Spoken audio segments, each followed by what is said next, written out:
Our next speaker is Cristiano Amon. Cristiano is president of Qualcomm, and the chances are that your phone runs on Qualcomm. And when he says Snapdragon, he's talking about cutting-edge mobile technology, not the flower. As with every wireless generation, Qualcomm is leading the way on 5G technology and how the mobile platform will enhance the fields that we know, such as healthcare, and help invent new industries that we don't know. So everyone, please help me welcome Cristiano to the stage. Thank you, Meredith. Thank you very much. Good afternoon, everyone. Note to self, I need to update the photograph. Very happy with the opportunity to be here talking about 5G. And I like the title, I think, The Race to 5G. You know, I often, in the office, I quote, I think it's attributed to a race car driver, Andretti Sr., which is, if you're in a race and you're going fast and you are in full control, you're not fast enough. And I think that's how we feel about 5G. It's a great opportunity. It's going to be transformative. We may not have all the answers. I agree completely with my colleague from Ericsson said. The devices are going to change. The applications, the use cases are going to change. We know this fundamental technology is powerful. It is going to last like every other generation of wireless for 10 years or more. And we need to get going, and we need to move fast. It's also happy to see how far we have, how far we've gone since the beginning. About a year ago, I'd say a little bit over a year ago, that was back in early 2017. There are a few companies. It was Qualcomm, AT&T, Ericsson, then later joined by NTT Docomo from Japan, SKT, the five of us. We wanted to accelerate 5G by 1 full year, the 5G acceleration. Then we got joined by 40 other companies back in Mobile World Congress, 2017. That led to the new time frame for release 15, inter-GPP. We completed the standard on time at the end of 17, and I think we're all now, seeing the networks getting ready to be built, the operators making plans for building the devices. It's a really exciting time in the industry. And I'll say, I think I saw, some of the headlines on the CTIA report. I'll say if we continue doing, everybody as an industry, what we're doing, I don't think the United States will be behind. I think the United States, it's going to be among the first to drive 5G, and we actually have a potential to have a 1-year acceleration. I'll start talking about why do we believe this is important, and that's a common topic in the presentation today. It is a new kind of network, and when we look at the evolution of wireless, every G had to solve a problem. I think to look at the digital, it was going from transportable, and it's not too long ago that the cell phone devices was like this big that you can carry or in a car, and that's the answer I provide to people that they look at current VR headsets and they say, this is too big. I say, well, you should see the first cell phone. Things going to move, much faster than people would anticipate. But then 2G was everyone should have a portable phone. Then as we get to 3G, we started to introduce concept of multimedia and data. 4G was truly mobile computing and broadband. That's what actually took the personal computing into mobile, and that way we saw the inflection point of mobile taking over computing. And then what's the problem that we want to solve with 5G? 5G, it's about understanding that you are on a one-way direction towards the cloud connectivity. Everything is connected to the cloud. More and more access to data on the cloud. You should assume that the cloud connectivity is there. It is about building a flexible network that could trade performance for reliability and bring, for the first time, to the wireless network, the 99.999% reliability that you only had in wire network. I saw the comment from Ericsson about the industrial sites. It's the opportunity in a manufacturing plant or in an industrial side are, are significant, enormous for 5G. And then you also bring connectivity everywhere. The scale of mobile is it's really fascinating. If you look at some of the emerging markets, and just India recently went to a big 4G revolution, I think driven by the operator Reliance. And you look at the price points of the devices. You can buy now a 4G smartphone. It's probably at the same price or cheaper than 2 large pizzas. If you look at the prices that you get the technology. Think about the potential of getting all of a sudden a processor that can run an operational system with applications in cellular connectivity in everything, in all of the things around us. So the opportunity to use the scale of mobile to connect everything, it's way bigger than smartphones in itself, and that is going to create this connected world. That's why we say that 5G, and it is correct to refer to 5G as an importance for many countries when they think about national security and basic infrastructure, which is, it is going to be no different than the power grid or water or any other basic service, because the economy is going to run on 5G. If you go to some emerging markets today and you look at the, for example, WhatsApp in some markets is the main communication tool. If that service is down, there's a direct correlation with the GDP. There's a GDP impact. If you look at China with WeChat, that is now becoming some form of the new retail banking. So it is such a profound transformation. When you take that to everything around us, that's why 5G is going to be very important. And when we look the economic impact, one of the studies that we done indicated about 12 trillion of economic impact attributed to 5G. I agree with the numbers provided by Ericsson on the opportunity for some of the direct telecom companies, but if you look at the economy as a whole, it's much bigger. That's why there's so much discussion about the importance of countries to lead with 5G. The United States decision to lead with 4G created, new companies and business model that didn't exist before. There will be no Uber. There will be not the, Instagram and WhatsApp that you see today, plus many, many examples. And 5G is going to be no different, and it has a significant impact in the economy. If you break that down, we look of 2 phases. The first phase is what we call the enhanced mobile broadband, and it's phones. And I wanted to make a clarification in this discussion. There's a lot of talk about 5G. It is not about phones. It's about beyond phones. It is about both. There is, I was very happy to see one of the slides, I think, presented by Ericsson on as you look of the pattern of data usage from all of us, what we use in data per month on our smartphones is significantly more than we used last year and the year before that. And that continues to grow. 5G will provide operators a lower cost per bit. And that value, drives one of the big elements. It's not the only one, but it was one of the big elements on the business case of 5G. And from, I've been fortunate to have spent a portion of my career working an operator. The most critical time for an operator, I'm sure my colleagues here that I see in the audience will agree with that, is a G transition, because you have to make a significant capital investment. And so that a good thing, interest rates are low. You can, just build the network up front. You can make a significant investment. But once you complete that, you have, for the existing mobile revenue, you have 2 networks. You're paying electricity bills, maintenance, backhaul. So the faster you can move the traffic to 5G, better is the position that you're going to be. So enhanced mobile broadband and upgrade all the smartphone is very important. That's the first wave of 5G. That's 4.4 trillion.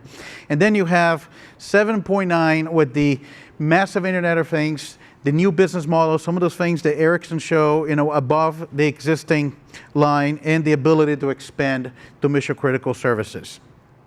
So if you hear the phones are not ready or not ready until 2020, don't believe that. They're going to be ready as soon as the networks are ready, as early as the beginning of 2019.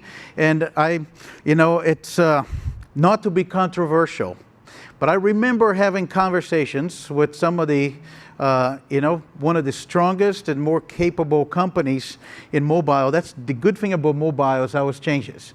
When we were told, at Qualcomm in the early days, I'm sure some of my colleagues here from the industry remember, that you didn't need 4G at all to get email on a BlackBerry. It's true. 3G was good enough for email. But that's not how the device evolved. Everything changed. And I think once you have the capability of a network, which is multiple times faster, unlimited data and low latency, the devices, the users are going to change. And I think, we shouldn't wait for it. So as soon, as the devices come, we expected that there's going to be a transformation in the overall user experience. Moving forward, I like to show this picture because it's easy to understand the role of mobile and the smartphone in this society. Go back to the WhatsApp example. 59% global smartphone adoption by 2021, 8.5 billion shipments. And so, in that 59% includes everyone, including, children, of the entire global population. And you go around this circle, you will see there's not a single industry today. There is not. I feel very comfortable making that statement. You cannot find a company or service that one way or the other there is a smartphone associated in their network. It is a node in their network, whether it's how people react to people, how companies interact with their customers, companies between themselves. And you look about it from the entire industry of consumer electronics to all of the personal data, and then more and more productivity. You increase every year the amount of productivity you do on smartphones, and then that's what the 4G economy is today. Take that to the next step, as in addition of having more cloud computing, more connection with the cloud on the smartphone, you just bring mobility to everything else around us. So I think that's why we say 5G has the same role of electricity. In the beginning of electricity, we had discussions about what's the use case. I don't think we had those discussions anymore. We just assume it's there. That's how we're going to think about connectivity and connection with the cloud. And then that leads me to how we think about is the future of those 5G networks.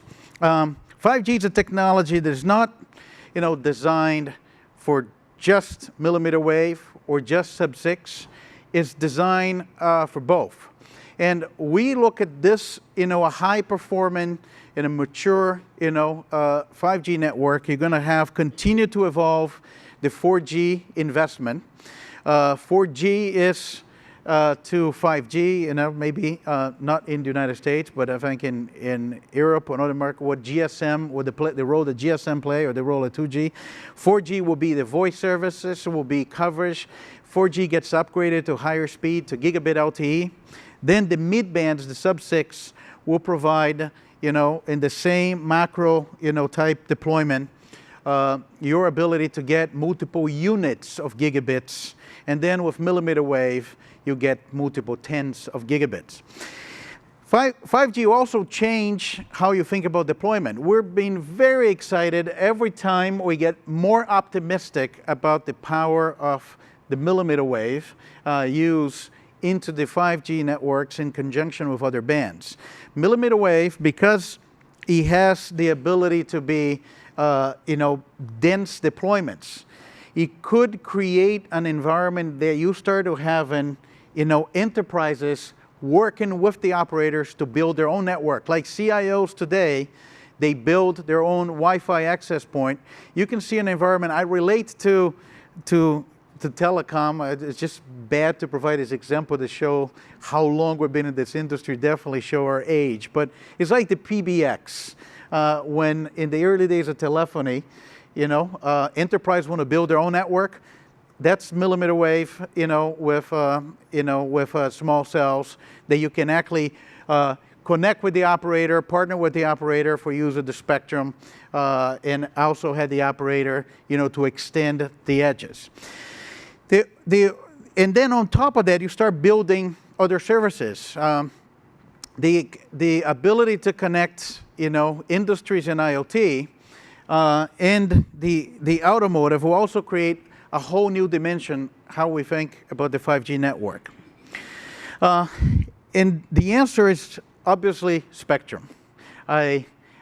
We joke that, resistance is futile. Allocate everything to wireless. But, what 5G is doing is going after every possible spectrum we have out there. We have now a large number of bands for 4G, which will continue to expand. Then you have refarming, and we're going after the mid bands as well as the high bands. And I think having a spectrum available so you have the full potential of the network is going to be very important. This whole spectrum is a very rich topic. It touches not only about how you get spectrum available, but how you think about the use of the spectrum. And one, I want to use this opportunity to probably, say it's been remarkable and it's been great, the leadership provided by the FCC. Some of the early paths are considering how to think about licensed spectrum for wireless, how to think about different, implementations of the spectrum. And that process that started with 4G end up, taken to a whole new level when you think about 5G, which is all part of the standard.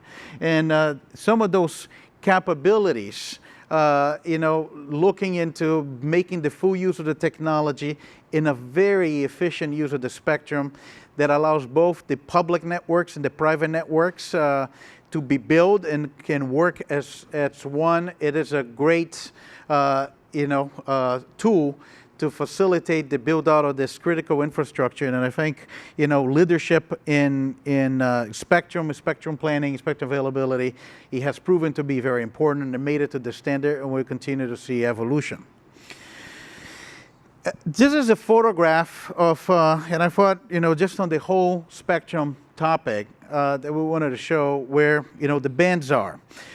You started to see a lot of movement towards the 24 to 28 gig, millimeter wave across a number of countries that are moving towards an early deployment of 5G. You also see the 37 to 40 and even higher, bands.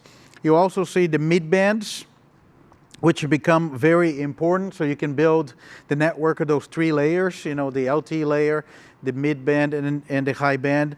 And you see we're making progress, I think, as an industry very fast, and it started to, to coalesce. We're just, different countries are going to move at different speeds into having the auction and the frequencies available.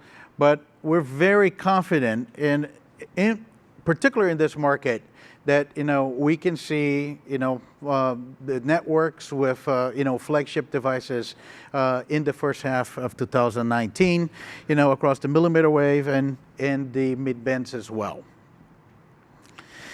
Now I want to spend a little bit of time on what the experience is going to look like. And if you have time, we actually brought a simulation tool. It is actually right there. I think we have a demonstration. And it's very helpful because it will show how the user will see. There will be a lot of technical data, but it is also going to abstract and show how the user will see. And we run, two, evaluation about how the real performance of the 5G systems, in loaded networks, how that's going to behave. And we did the two models. One was the city of San Francisco. We use real network data. I'm just not going to disclose which was the operator. And we also did the same thing in Frankfurt with real operator data. And we compared that with what is the experience today on a smartphone of the 4G user. In the Delta, it's I agree with the Ericsson statement. It's 200% or sometimes even more. If you look of the mid-band deployment of 5G in Frankfurt, the median speed for browsing was 490 megabits per second on loaded network. That's the median speed. That's not the peak speed. And 7x improvement in latency. With millimeter wave, what's even more incredible, it was 1.4 gigabits of median browsing speed with 23 times the latency. And the latency will create this other big transformation that was mentioned, I think, also by some of the presenters before. When you build computing systems, and you can think about, you have, a processor, you have a graphics processor. I remember, I think, when people were going to build PCs, which is different architecture than the SoC. You're going to buy a graphics card, you're going to buy, you buy your CPU. And as you build those systems, you have buses connecting inside the PC that you can offload processor from the CPU to the GPU. One of the big changes on the 5G infrastructure is that you actually can do computing at the edge. You do computing at the base station. Because the 5G speed of the link and the latency allow that to be just a connection between a processor in your phone and a processor at the base station. And that's a great opportunity for the service providers, because the traditional cloud, I like the drone example from Ericsson. I'll tell you some of the tests that we have done. The traditional cloud that goes, up there, you won't have the latency, but at the edge of the network, you can. So we have a demonstration that we did in our labs in San Diego, which is a VR example. And I like the VR. I go back to the example about, those devices, they look big today, but, if they get to this form factor, things are going to change. But it doesn't have to be there. It could be your phone. If you look at the performance that you have with a full gaming PC, if you buy like the most expensive gaming PC, and they're not inexpensive, and you try to have that performance for VR, you can't, that's not a portable thing. And you cannot have a silicon in a smartphone form factor that will have, the capacity that you can have on a gaming PC or actually on a server. But what we did, we basically put, the silicon in the device that has a lot of the real-time processing. We use the 5G link, and then you have the rest of the computing as much as you want at the edge. And you can have a VR experience with a very light and small and expensive device. And once you see it, it's a VR experience that you have 4K, 120 frames per second on each eye. You have the distance of motion to photon that won't cause any nausea. And once you see it, and you cannot tell the difference between the real world and that, you won't accept anything but that experience. And when you think about the future social networks, Facebook talks about 5G will enable social presence, which is a whole different, transition. So those are things that this user experience and this technology will enable, and will start changing not only the applications, but also change how the devices are going to look like. And we're very excited about that.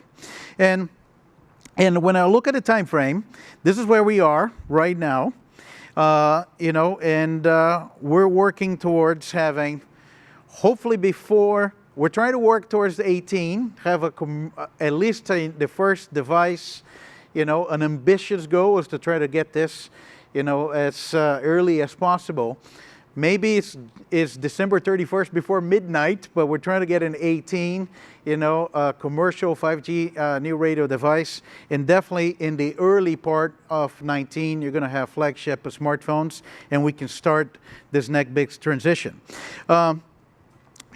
We see the progress is tremendous. We had, the industry first silicon, the X50 5G modem. That's the first 5G new radio chipset from Qualcomm. And we already have 20 different OEMs building devices for that time frame across 18 operators. So the traction of the ecosystem is great, and it's actually bigger than it was in the initial days of the early 4G, which we're very excited about that. And I know we don't have a lot of time, but I'll just give an update on by October 17, we're getting, standard compliant 1.24 gigabits on the silicon. We're now at 4.5 in the silicon in February, continue to improve. And we see that, if we all continue doing what we're doing, I agree with Ericsson, we need to get spectrum, we need to get the operators, the ability to build a dense network, we need to get the equipment in the ground, devices being built, but we are not going to lose this 5G race, and I think we have a great opportunity ahead of us in 19. And as a summary, 5G is essential for economic growth and competitiveness. The economy is not the same after mobile, and it's not going to be the same after 5G. The industry is ready, and everybody's running fast, and it is a multi-year effort to get those networks built, to get those devices developed, and it's an industry-wide effort, and it's a great opportunity for public and private partnership. Thank you very much for the opportunity, and thank you for your time. Thank you.